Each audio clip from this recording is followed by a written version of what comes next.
In today's video, I'm going to teach you how to fetch all rows from a full column in Google Sheets using Activepieces. To get started, open Google Chrome and launch Activepieces. Once you're inside your workspace, go to the flow that already contains your Google Sheets piece and open it for editing. This is the flow where you want to adjust how data is being pulled from your spreadsheet. After the flow is open, find the Google Sheets step that uses the Get Rows action. Click into that step so you can view its settings. This is the part of the flow that controls which data Activepieces reads from your sheet, so it's important to make sure the range is set correctly.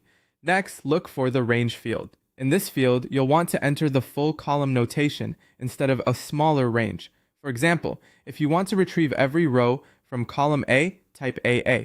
This tells Google Sheets and Activepieces to check the entire column from top to bottom, rather than limiting the action to a smaller section like A1 through A10.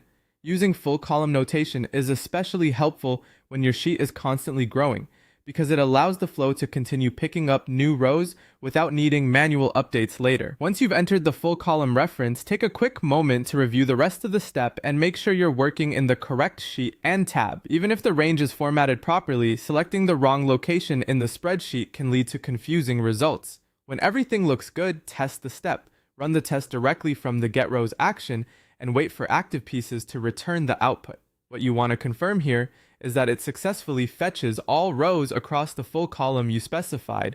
If the test output shows the expected records from that column, then the configuration is working correctly.